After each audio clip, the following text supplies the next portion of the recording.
Well, another week of women's football has come and gone, and once again, the Chaos League did not disappoint. We had midweek thrillers, we had a top of the table clash, and seemingly, does anyone want the Matildas job? Because another option is off the board, and we will get into all of that here on this episode of the Dubcast, part of the Roundball Australia podcast network. My name is Poletti and Burke. The two of us this week.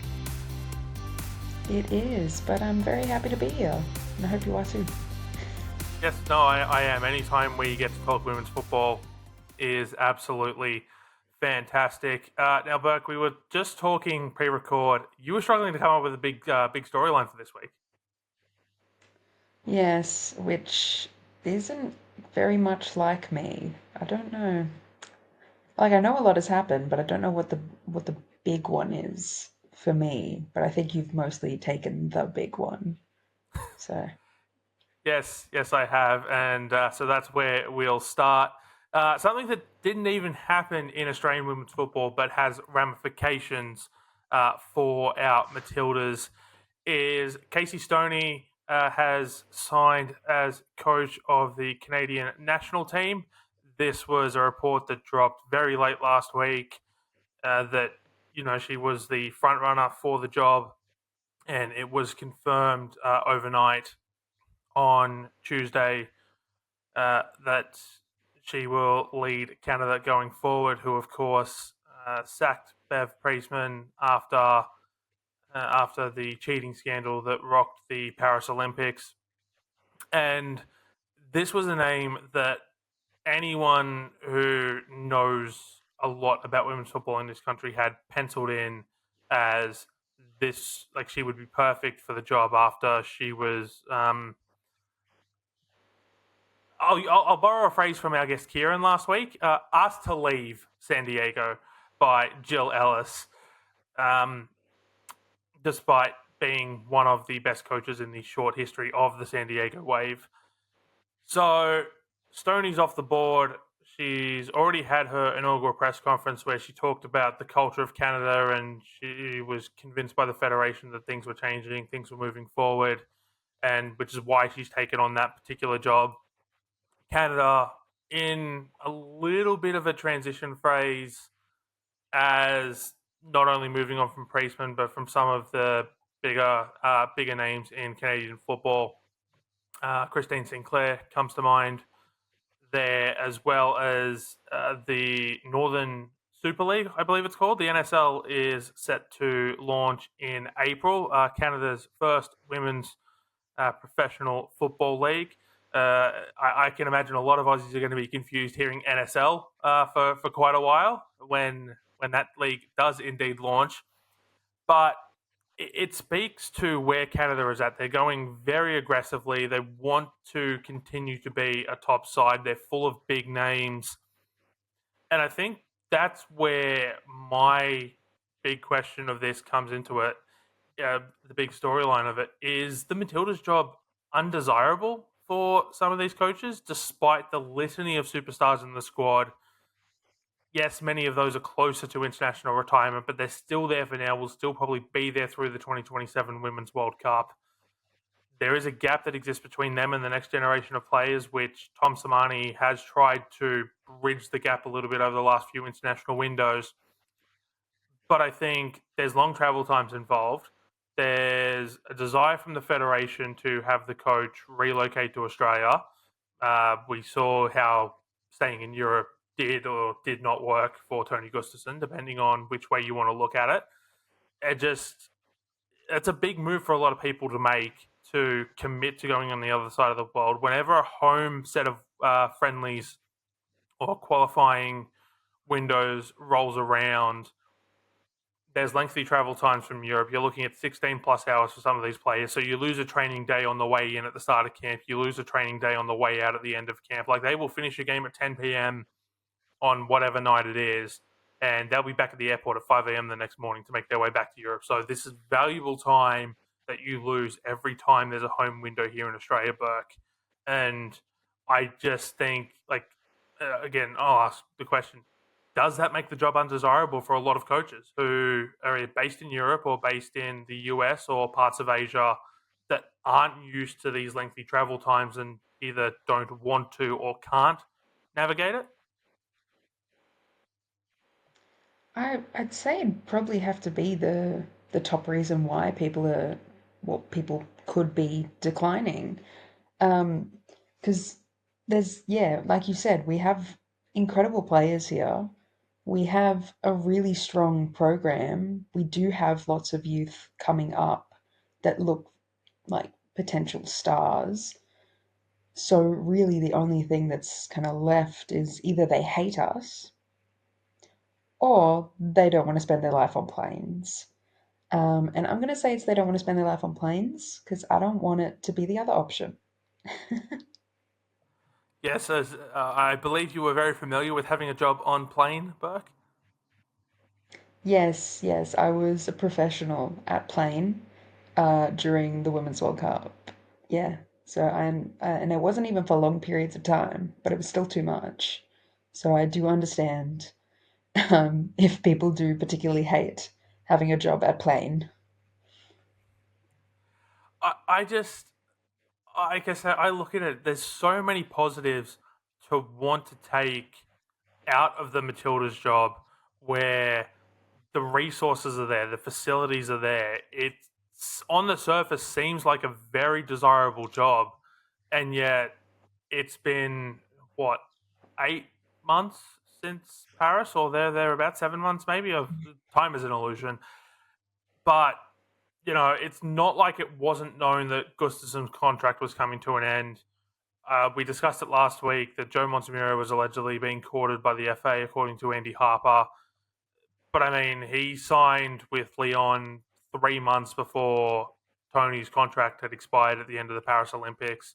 And with how quickly that press release came out from Football Australia following their elimination, you have to believe that anything short of a gold medal would have had that set in stone coming into the Olympics. So this is clearly known for a while that Tony wasn't going to be continuing. And yet here we are, January 14, January 15 when you're listening to this, without a coach, no rumors, whispers, innuendo about any sort of names even on a list. Like this has all been kept very tightly under wraps by Football Australia. Like, there hasn't been any feeding of anything through any sort of journalists or anything like that that you usually get around this. I saw on Blue Sky this morning, coming into TG, there was a lot of names on lists. There was a lot of all these sorts of things that were not being created out of thin air. They were being fed by someone to the people creating these articles and these discussion topics. At this time, it's been near radio silence and has been for quite some time. I don't think, I think even with Tom Samani coming in as an interim, there was no indication whatsoever that's the direction the Federation were going to go in the days leading up to it. It was just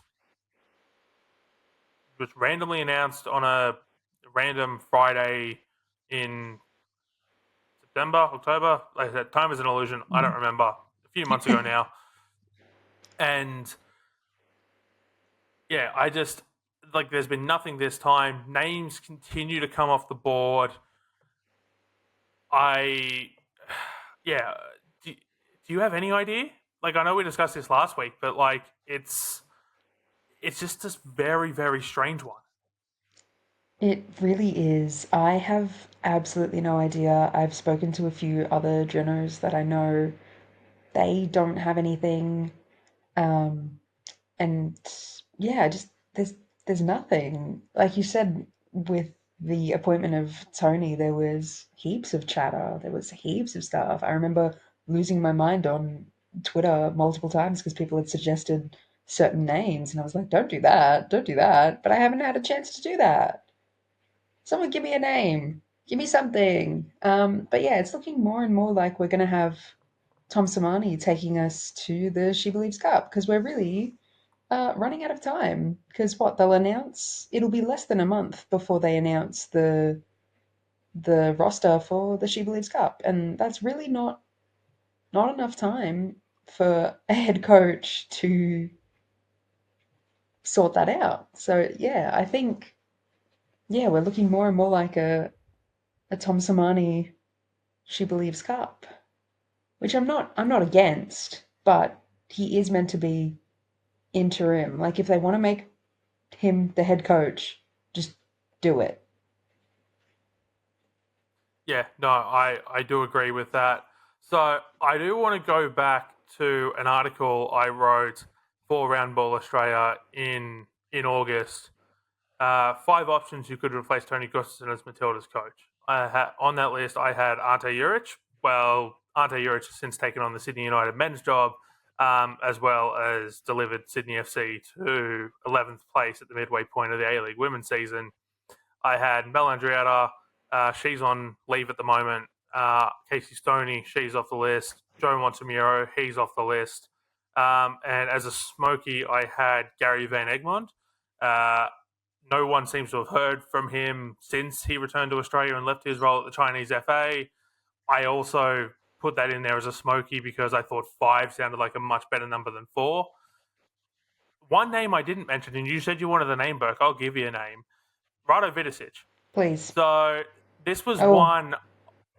This was one I hadn't considered, in part because when Dario, his son, took the Brighton job, Joey Lynch at the time reported that he'd been told that Rado was going to support Dario in his role at Brighton. Whether no one seems to know in what capacity, but whether formally or informally, but that was the talk, and so I didn't put Rado on that list because he was seemingly an unavailable option. I mean, our guest last week, Kieran Yap, put it out this morning on Blue Sky suggesting Rado was an option, and I don't think it's the worst thing in the world. In fact, I actually think it's a very good idea. And had I had any indication at the time I wrote that article that we'd still be having this conversation, 5, 6 odd months later, that this was a name I would have put on that list because Rado did very well at Melbourne City. In fact, over his tenure, did so well that Melbourne City, when Patrick Casnorbo departed, thought it would shift over to the men's side, and didn't quite work out there. But Rado is someone who has worked in the national team setup in the past. He knows women's football inside and out, knows all the players coming through, knows all the current stars we have. Was a big part as to why Melbourne City went with the Matildas light approach during their period of dominance in the late 2010s. It's I can't think of a reason not to hire Rado Vidicic other than it could be more of the same, but I also don't think that's a bad thing given the limited number of options on the table. I think Rado's a great shout. He was great with City, and it seemed the players all really loved him. I think the only thing that would keep him from putting pen to paper on this is whether or not he sees the Matilda's job as something that he wants. Because, yeah, I mean, like you said, the transfer from the women's game to the men's game, sorry, didn't go so great, but that's because he's not familiar with the men's game, at least not as much as he is with the women's. And I guess if he wants to continue supporting Dario in Brighton, that could probably keep him from signing that because he is a bit older as well, obviously, because yeah, Dario's in like his 30s as well. So Yeah, look, I just thought of something that could be an issue, and I hope it wouldn't be an issue. Do you think that perhaps there is this idea from the FA that they need to go with a non-male coach for the next person in charge? well, if they were going to do that, they would have hired Casey, wouldn't they? That is a very fair counter question to my question. Always answer a question with a question. Um, Look, I'd like to think that wouldn't be an issue. I mean, and to be fair, we don't know whether or not the FA approached Casey Stoney. We don't know whether This is true. whether they went through any sort of interview process with Stoney, whether it was as simple as, hey, would you have any interest in taking this job? No. Okay, let's move on. She's off the list. That sort of vibe. We don't know any of those details because, again, it's been near radio silence. If the Federation didn't approach Stoney, then I think a lot of questions need to be asked as to this list that James Johnson said that they had in July or August. I forget when that press conference was when they returned from the Paris Olympics, but said they had a list. They'd been keeping an eye on the market, who was available, who wasn't available, all that sort of thing. So it's one of those issues where if they didn't approach Stoney, why? And we've already discussed the why not if, they did approach her and she said no. So, yeah, look, for me, Rado Vidicic is seemingly a great option just in part because there's no one else left, Burke. Yeah, I agree. Yeah, because if they're not gonna, like, they're gonna have to pull someone straight up out of thin air or find that they have very, very deep pockets all of a sudden and manage to buy out Montemuro, which I don't think is gonna happen. So, yeah, it's looking more and more like it'll be someone that we've never heard of, or it's gonna be someone like Rado.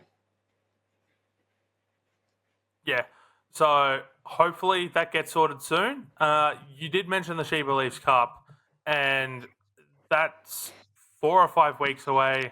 This is around the time when the Federation needs to submit their list. Like they need to submit a short list for Windows to indicate who they want available, who I think is usually a list of around 50 players that get submitted into these short lists who can then be called up if my memory serves me correctly, if players aren't on this short list that's distributed to clubs, etc., then the clubs have the right to reject that call up, I believe, is my understanding.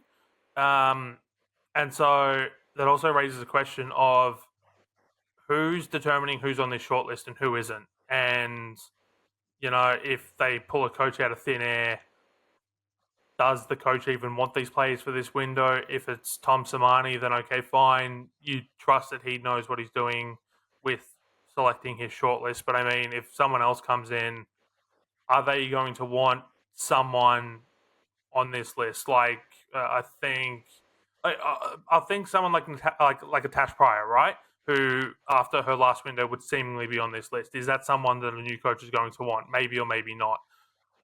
Is the new coach going to be familiar with the Kayla Morrison situation? Is she going to where is that at? We haven't heard anything beyond the update that Tom provided prior to the last window of that the paperwork was with FIFA. We've had a very long Christmas break since then, so you might think that paperwork is stalled out over the holiday break. It this as more time goes on, I think there becomes more questions than answers. But Yeah, we we need something, but given everything with the She Believes Cup and that it is getting increasingly closer, I don't think we're going to get any answers soon. Just because they simply don't have enough time to do it. no, I don't think so either. With whatever questions, answers, decision that we get, we hope that it comes soon as it relates to the Matildas. But Burke, I think it's time for us to move on, given that we spent, as my internet decides it wants to crap itself. Oh boy, come on.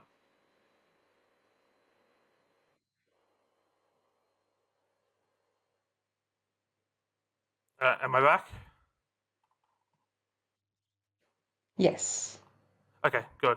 I will shift that around again. All right, well, hopefully sooner rather than later, we get answers to all of these questions that seemingly pop up every single time that we have to have this sort of discussion. But we spent nearly 20 minutes on this, so we'll move on now because a lot more happened in Australian women's football this week, Burke. What was your big storyline of the week? My big story was the announcement slash rumor, I guess you'd still have to say, that Sian Fryer is going to be heading to Wolfsburg at the end of this A-League women's season. Yes, that And seemingly came out of nowhere. It was very interesting. As that will also give us an opportunity to talk about Brisbane Raw 2, Melbourne Victory nil, and Melbourne City 2, Brisbane Raw nil. A tale of two very different games here played by the Raw, a midweek fixture at Parry Park, which drew nearly 3,000 people on a Wednesday night. More on that later as we get into one of the other storylines that seemingly just won't go away in Australian football. But that game gave us a 1v2 matchup between Melbourne City and Brisbane Raw. Just before we talk about those games on the Sian Fryer news, you're probably a little bit more familiar with the Frauen Bundesliga than I am. Is this a good move for Fryer? I would say so. I'd say Wolfsburg definitely aren't as much of a powerhouse as they used to be, or as people kind of expect them to be. They're still a very good side. I think they're third on the table last time I checked, something like that. But they're definitely in more of a rebuild kind of phase. And provided that Sian actually gets minutes over there when she goes, I think it could be really good for her. And I mean, one thing that Brisbane could do to try to put people in seats is just change the name on the back of Laney's jersey to S from an L, and who can tell the difference? Don't They've say both got anything. tattoos. They both look the same. Like, just pretend it's Sian Fryer and that she's playing in two leagues at once. No one will know. No, But no, yeah, I wouldn't question it. yeah this 1v2 matchup. Letitia McKenna kind of put the kibosh on it inside 10 minutes with her brace. It, I think we all came into it looking for a back and forth contest, a nail biting contest that would, be worthy of a 1v2 matchup. And instead, Melbourne City just did what they have done all season so far, and that was win and seemingly make it look easy. Yeah, I think, look, it's hard to really judge this too much in a negative way against Brisbane because they have had three games in the past, like not even 7 days, something stupid like that. So they did, especially in the first half, look quite tired, which you can't blame them for. But City took major advantage of that, and Letitia McKenna just had an absolute ripper of a game. The first goal, Speckmeyer put in bit of a scramble in the goal mouth, and then McKenna just kind of rushed through and put it away.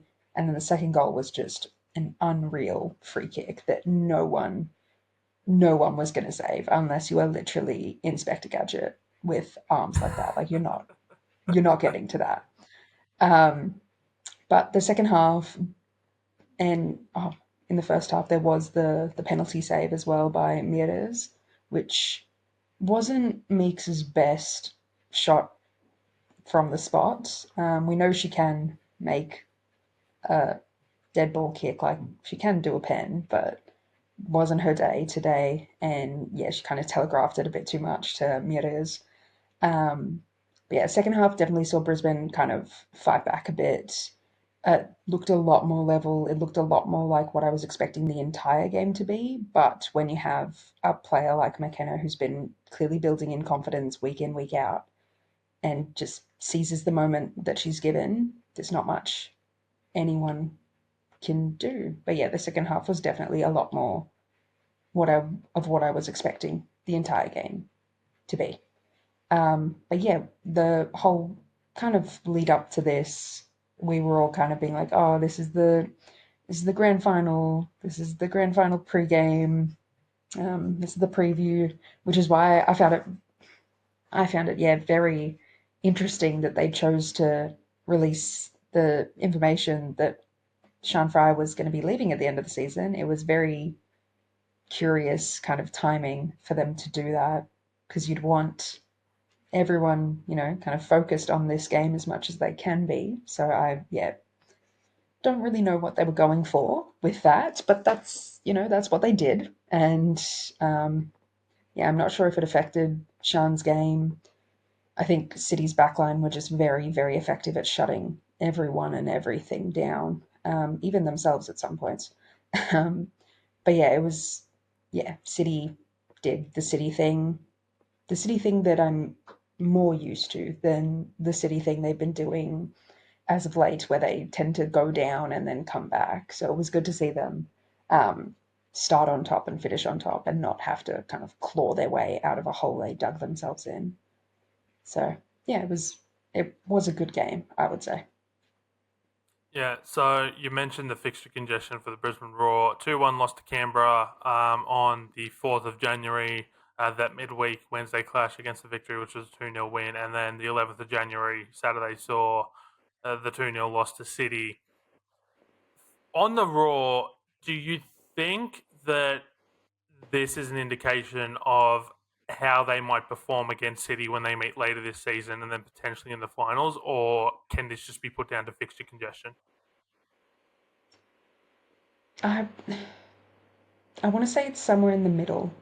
It's not you can't you can't disregard what the fixture congestion has done to them because Melbourne City did not have the same kind of, running put through their legs before this game, and they also didn't have to travel, which is a big thing too. So that definitely plays a part in it. But there's also, I think, comparatively, I think City has a bit more depth in their squad. Like you've got players like Amelia Murray, who's not even making the matchday squad sometimes, who's a tried and tested dub player. So I think at the end of it, it may end up coming down to who's got more depth and who can dig deeper, kind of thing, into their bench, if that makes sense. Um, but I think having been given a taste of City at their best, Brisbane will know in the future how they need to back up for facing them. So, if anything, I think this is going to make future meetings between the two even better to watch. And then just on that point of, this leading to better meetings between the two, or potentially better meetings between the two sides, is this advantage Melbourne City as we turn our attention towards the second half of the season? 4 point gap at the top of the table.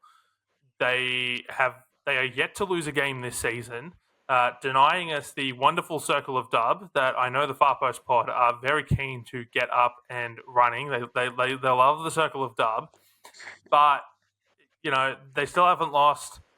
4 point gap. You know, so yeah, advantage City? Question mark. Yeah, I don't think it's really a question mark. I think it's Advantage City, period. Full stop. Unfortunately, for the rest of the league, City is a very good side, and not even a change in coach can really do anything about that. And change in personnel, there's, I guess, something just in the DNA of the club that once you arrive makes you a winner, I guess, or makes you not a loser. All right, and we will now turn our attention to Friday night. Sydney FC 1, Perth Glory 1 at the Sam Kerr Football Centre. Caitlin Douglas returned to the Glory on an injury replacement contract for Kelly Brown. Um, Her first A-League women action in a couple of years. Kelly Brown set for a lengthy stint on the sidelines, reported as a grade 2 MCL injury over Christmas by Stephen Peters. She scored on her return to the Glory, did Douglas, which was cancelled out by another Lucy Johnson strike from outside the box for the second week in a row. And Burke, this is a result that doesn't do either side any good.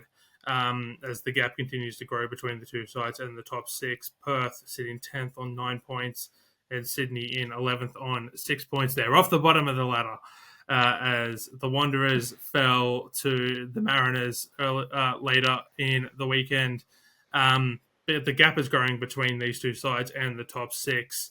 Um, Based on some quick maths I've done, Sydney looking at needing 9 of their remaining 12 games to result in a win for a shot. 10 out of 12 should guarantee them sixth place. You'd probably want that number to be 11 just to be on the safer side. Perth looking at 8 and 9, probably 10 respectively. Perth, I think with their injury concerns, we can probably write them off this season. I know I've written Sydney FC off already, but they're at the point where they basically need to win every game, Burke. Yeah, and I don't know, it doesn't look like it's really gonna happen for them, at least not in my mind, not in my heart. It won't happen for them. And I'll try not to be too excited about that. Really, I promise. Um, Why yeah, don't I they have believe you? to. I don't know. Maybe it's everything I've ever said in the past. Who can say? Who can say? I mean, who have they play Canberra, 7 p.m. Australian Eastern Daylight Savings Time tomorrow. Probably some of you may have listened to this just before this game, depending on release. Then they play Central Coast. Then they play Victory, Adelaide United, ooh, Western United. It doesn't look good for Sydney.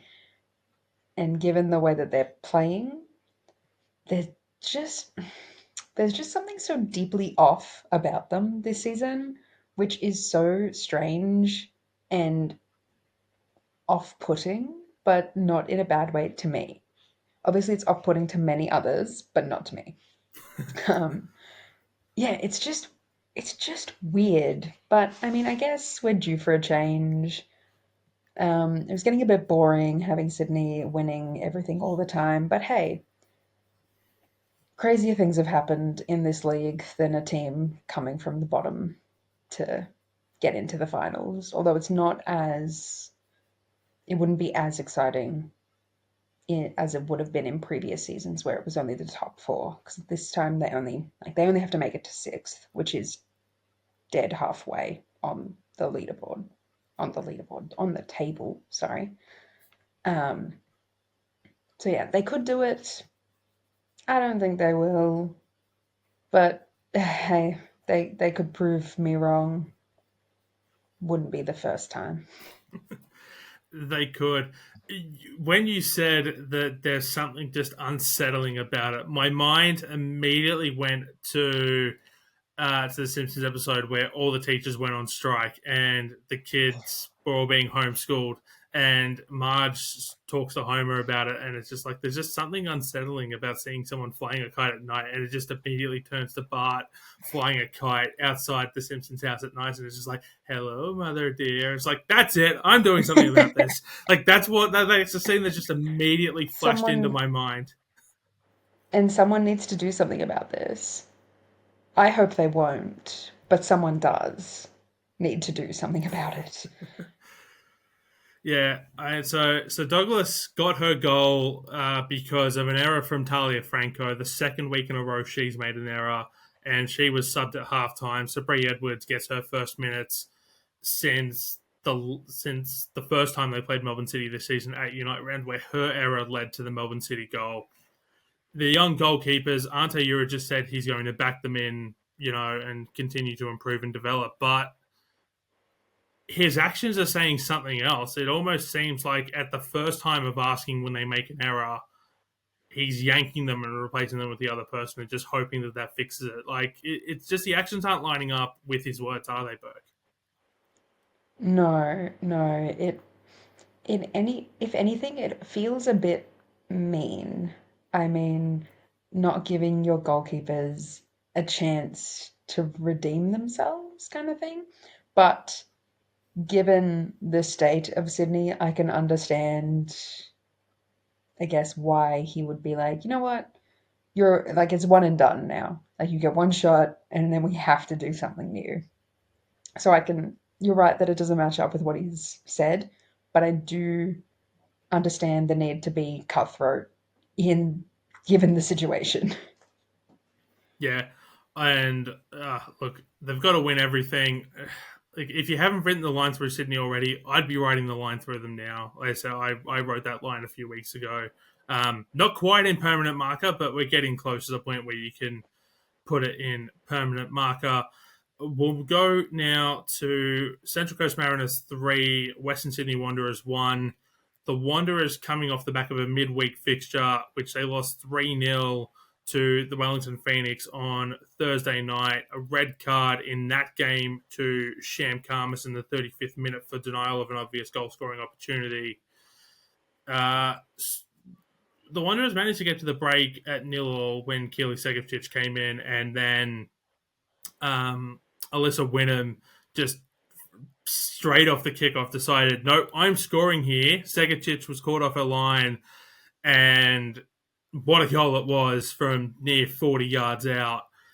But that sort of just kick-started the Wellington Phoenix en route to a 3-0 victory in which they had 44 shots, 15 of those on target. I mean, those are numbers that you don't see in really any other sport besides ice hockey, where shots just come so fast and frantic and furious.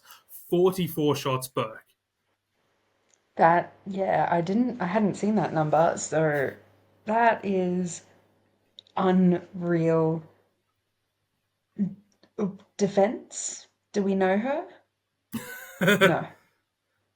No, we don't. Yeah, I don't know how you let that happen. I mean, I understand being down to like being a player down, but like 44 Even shots. then, Yeah, 44 is a bit much. it Like a bit is. much. Uh, but yeah, no, speaking of games where the Wanderers didn't have a defense, as I said, 3-1 in favour of the Mariners. This game was delayed an hour because of storms in the area, and the Mariners seemingly benefited from this delay. 9 minutes in, the Mariners score. It was a back pass that went wrong from a goal kick, and the Mariners capitalised. How much defense was there from the Wanderers in this game? There was none. Brooke Nunn getting the opening goal. And then just a few minutes later, Keely Segovcic tried doing her best Melissa Barbieri impersonation. Thankfully, this one didn't go in. Another back pass that went wrong for the side from Western Sydney. It just went wrong, and they're doing it again a few minutes later. Tess Quilligan in the 23rd minute, and then Bianca Gallage with a penalty conversion in the 69th minute, before Olivia Price managed to salvage something for the hosts um, in the 93rd minute of the game. I mean, start with this from the Wanderer side of things. This was very, like, they're going through a coaching change at the moment. Jeff Abrahams from the few Sydney Olympic Games that I watched last NPL women's season, is a coach that very much likes to play out from the back, will invite that pressure from the opposition, and it didn't work in this game, and yet they kept on persisting with it. I I don't know what the issue is, Burke, but this is another season where something just seems off at Western Sydney. Yeah, yeah.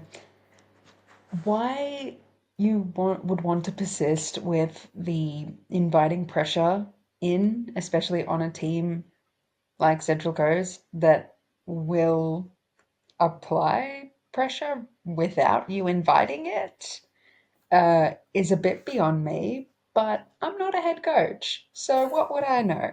I do know that it didn't work, um, as you said, but I guess you kind of have to. be brave enough to try a new style of football, considering this is different to what they were playing under Hooker, and kind of wait for it to click. It's just unfortunate that they had to, or that they really committed to trying it against Central Coast, because, yeah, Emily Husband's team is gonna make short work of that, especially if it's something you're doing for the first time. Like that, all over, all over that. Yeah, and then looking at the Mariners, as you said, performed well in this game. They're happy to put the pressure on, regardless of whether it's being invited. And they're slowly building a good resume for themselves. Burke, it's they're inside. Yes, they're inside the top six. Um, sort of they're sort of in that middle, like they're at the top of that middle tier of teams. So like there's a clear top four, and then there's the middle third of the table, and then there's everyone else, which at the moment consists of Jets, Glory, Sydney, and Western Sydney. I can the Mariners get sort of into that top four, get themselves a home final in week one, or are they sort of going to be sitting around that fifth or sixth spot, as we get into the second half of the season? I'm thinking they're going to be sitting around that fifth or sixth kind of place, mostly because outside of games like this one, they seem to, I guess, not be keen on, but kind of happy to settle for a draw, if that makes sense. Like they play a really good game. They're really strong defensively, but they just can't seem to score the goals that let them win the games. Like they probably should have picked up a point or picked up all 3 points against Melbourne City when they played around New Year's, but they didn't find the back of the net. So I think if they, yeah, I guess decide that they're going to stop having draws and start putting on performances like this one where they actually get all 3 points, then they'll be looking at, yeah, fourth, third. But as of right now, I mean, maybe this is the turning point. I hope it is, because it'd be really fun, I think, to see Central Coast get a home final in that first week of them. Yeah, no, I definitely think it would be good, and I think the Mariners fans would most definitely turn out for that one. It sort of mentioned the idea of, this top third of the table than this middle third of the table, and I think that's best exemplified in Adelaide United to Wellington Phoenix 1. Both sides coming off respective midweek fixtures. Wellington that 3-0 win over the Wanderers, a 3-3 draw in Adelaide. In Newcastle for Adelaide. Emily Condon and Chelsea Dorber scored late in the first half to give Adelaide a 2-0 lead. Wellington's only goal of the match was via an own goal to Lucia Leon. When these two sides met at Unite Round, it was Wellington's first win of the season, which has kick-started their form into the top six. Adelaide getting revenge of some sort here, but I want to talk a little less about the game itself and more the circumstances around the game. So this was a 5 p.m. local time kickoff, so 5:30 p.m. Australian Eastern Daylight Time. It was very hot in Adelaide on Sunday. 2 cooling breaks per half. I know we've talked about this before, but 1 cooling break is a sign that it's too hot to be playing football. 2 is ridiculous. And we've seen games pushed back already this season because of heat. And I don't know. It's this persistence with family friendly kickoff times, and I'll use that in quotation marks. Um, that these family friendly kickoff times are neither friendly or for families because the players don't want to play in heat. I can't find anyone who wants to go and sit in the heat for 2 hours. Like, other than the fact that they love football and they want to watch their side play, no one wants to willingly go sit in the heat for 2+ hours. More if there's a delay, like what we saw at Western Sydney on the weekend. So, and kids don't want to sit in the heat for, that amount of time, let alone stay still, So they run around the stands and they're not really paying attention to the game, all in the name of, appealing to families. This game took place at the Martin Sports Complex. So this is a venue that has hosted night fixtures before, whether that be Australia Cup on the men's side of things or something else. But this is a venue that has adequate lighting that should meet broadcast standards. 2 drinks breaks, and yet they persisted with a 5 p.m. local time kickoff. But it's maddening, isn't it? It's insane, especially at this time of year. It's school holidays.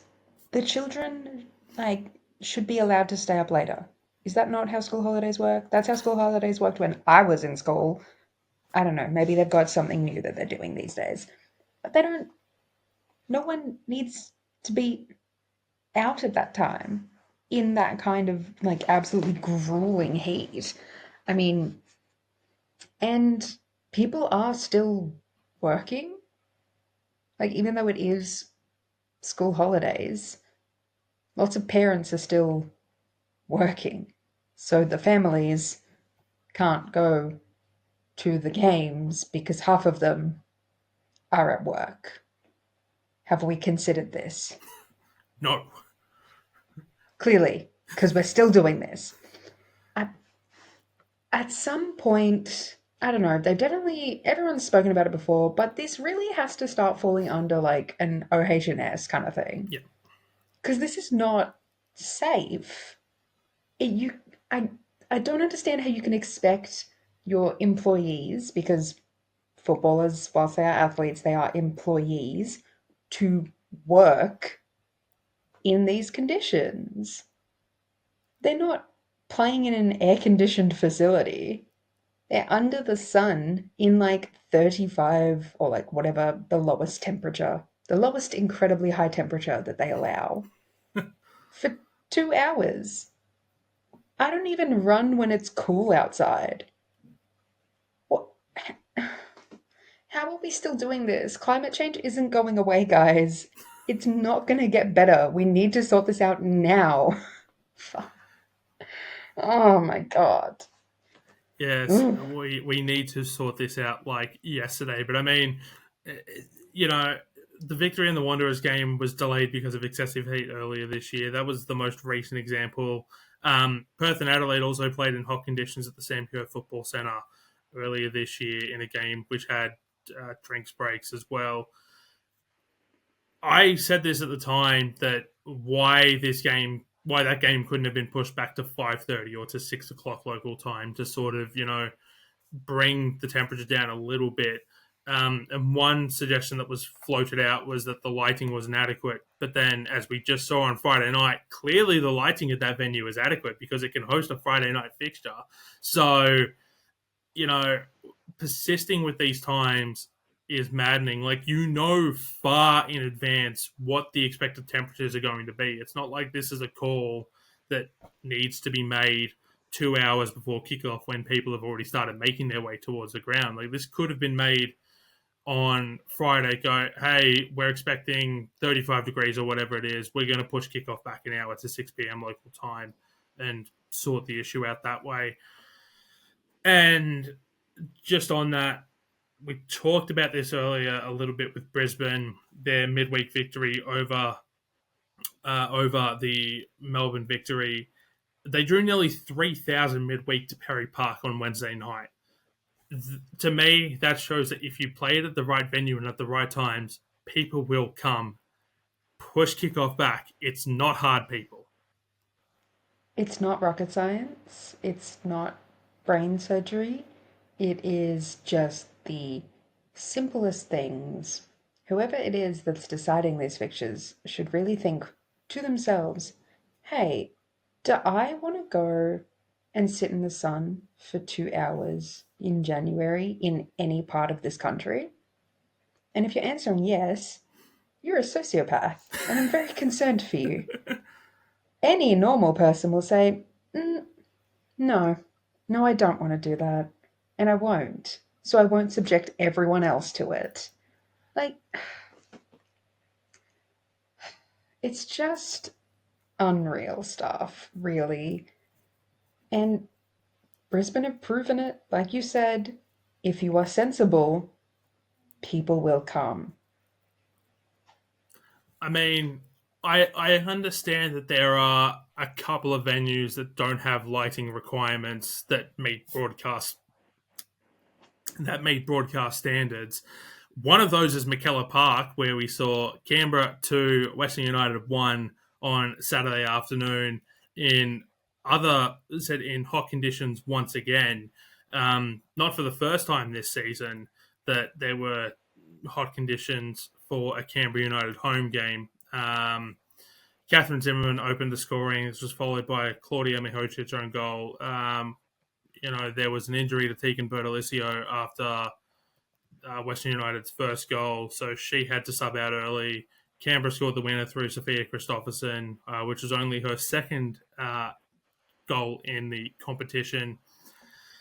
For me, I think the big two questions coming out of this fixture. First, with Western United, they've been unable to string a run of 2 wins together so far this season. Their best run has been a draw and a win. Is it a cause for concern, Burke?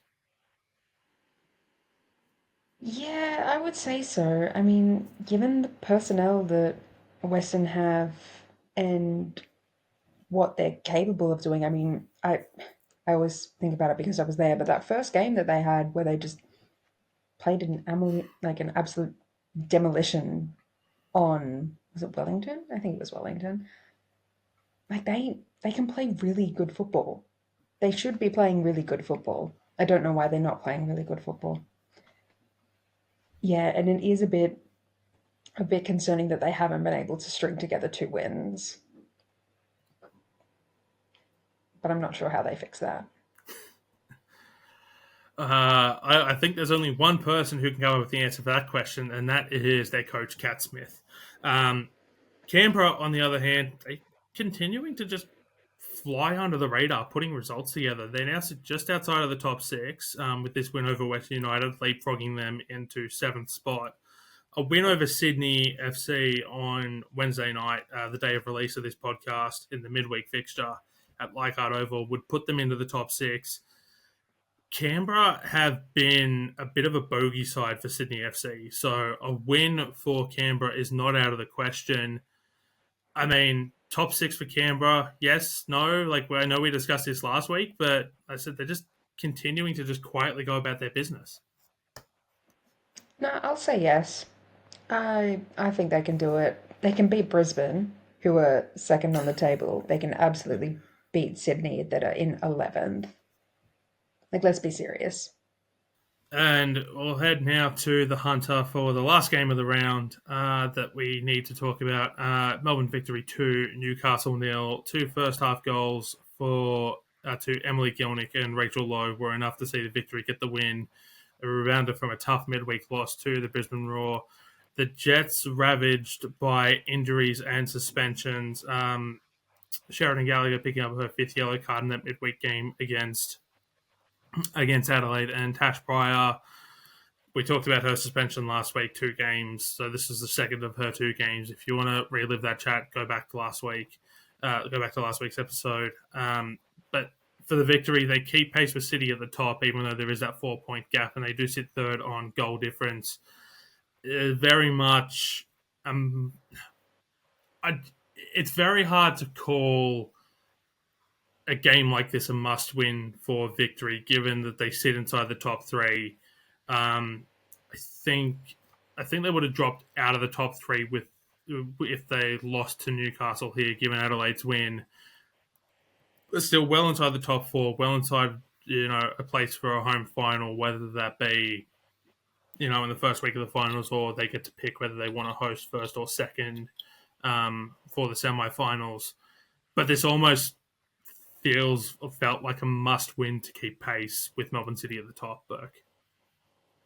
Yeah, if they had have lost here or even drawn here, the gap between them and the top would start to feel a bit almost insurmountable.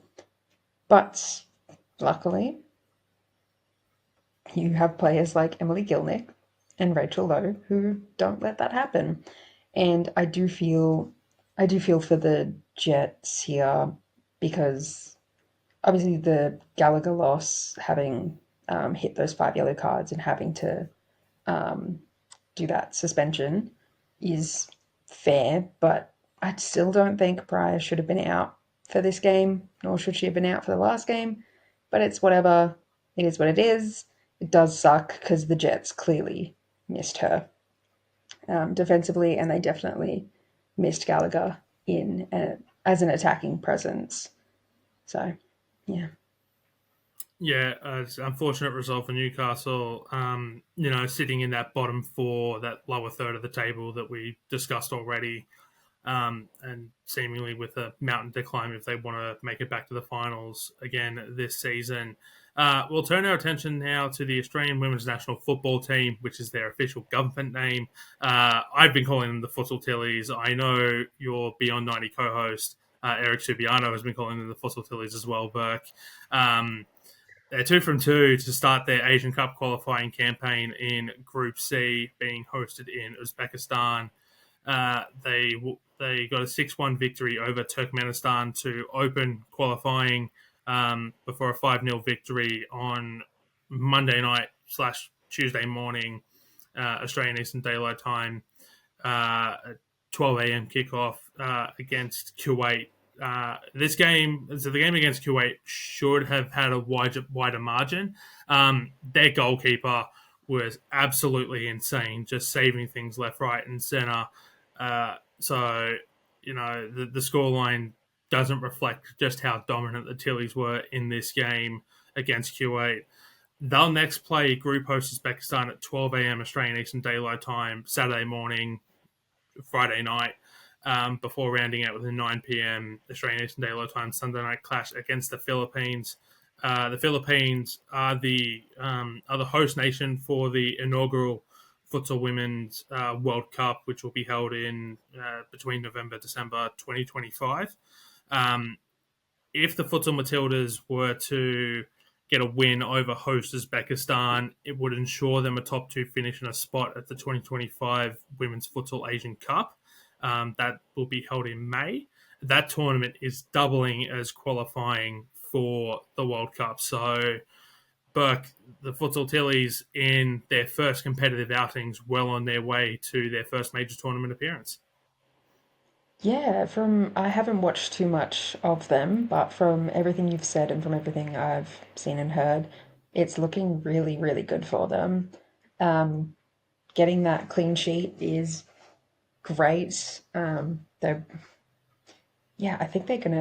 think they're gonna do very well in the rest of the tournament, and yeah, hopefully we'll get to see much, much more of them in May and in the World Cup later on. Yeah, so it's an interesting scenario here. The way that this team had to be put together is there were a number of players who weren't available to be selected because of A-League women commitments with their respective clubs. The fact that this side could be even better than what this tournament's presenting should give a lot of hope. I think we might see a couple of A-League women players in May at the Asian Cup, pending qualification. Not to jinx it. So you use the term pending qualification because a lot of their A-League women's seasons will be over. Players will be off contract, so there might be a possibility there. We'll have to wait and see. Depending on how things work out, that maybe we might see a couple of them at the World Cup in November and December. 2 teams that have already qualified for that World Cup. New Zealand have already qualified out of Oceania, and the Philippines as the host nation. We had just one listener question this week from Sananjay Tipu on Blue Sky, which was, why are refs reluctant to hand out yellow and red cards in games, and gives an example of Shanian Evans, the flying leap into Talia Yunus last weekend in the Mariners game against the Wanderers. He thinks that it just seems more and more reckless challenges are not being penalised and cards being issued, and they think that this is it's a women's football issue worldwide, not just in Australia. But I'd be fascinated your thoughts on that. Yeah, I can definitely see where they're coming from with this question, because yeah, you do see a lot, I guess more and more, yeah, reckless challenges and tackles and things that I guess to the viewer's eye should be an infraction, so should be a yellow card, should be a red card. But I don't know if it's maybe the way the referees are trained, because I don't know too much about referee training. There may be things that we don't know that they're doing otherwise. But yeah, I can definitely see where the question arises from, thinking about some of the challenges that you would have seen in certain other games. And I definitely think there is an issue in, I would say, both men's and women's games, but I definitely see it because I watch mostly women's football, that the players that are of colour do get harsher penalties than others, even though they have the same sort of physical challenges as their white or white passing counterparts, which is not good and shouldn't happen, but is something that'll have to be, I guess, trained out of referees and of society in general, kind of thing. But yeah, I'm not too sure how it's, yeah, the only way it can really be addressed is through the training of the referees. I'm not too sure why it happens, but it does seem like it's kind of a systemic issue among, like, within the women's game as a whole. Yeah, for sure. Yeah, I mean, you made that point about race, and I'm not going to pretend that I am an expert on race and the systemic issues or Nope. anything like that, and Me either. that is not a discussion that we're going to have here. But I will say that when you raise that point, I think it says a lot that the first person I immediately thought of was Lauren James, which I think tells you a lot about just the way that things are. And yeah, as I said, we're not going to get too much into that because neither of us is an issue or an expert on race, and we're not going to pretend to be queer issues. Yes, race, no. But that will do us on this episode of the Dubcast as part of the Round Ball Australia podcasting network. It was a difficult record, Burke. We had to record earlier because I decided I wanted to go and see Two Magicians tonight instead of recording a podcast. We dealt with internet issues out the wazoo between both of us. So hopefully you get a seamless listen if you are listening to the audio of this or if you're watching on YouTube. If you're watching on YouTube, you'll notice that I did change rooms midway through recording. In fact, I didn't just change rooms. I changed houses to ensure that I got a decent internet connection. So the joys of living in a granny flat, I guess. You're co-owner of the property that everything sits on. So you can just walk in and out at will. But yeah, so got everything done in the end. But yeah, Burke, we got through it. We did. And just a reminder that if you are listening to this on Spotify or Apple, give us a 5-star rating. Tell us, leave a review, tell us what you like, tell us what you don't like, so we can help reach more people as we continue to grow the Dubcast. We're 13 episodes down now. If you're watching this on YouTube and you haven't subscribed yet, be sure to subscribe to the Round Ball Australia channel.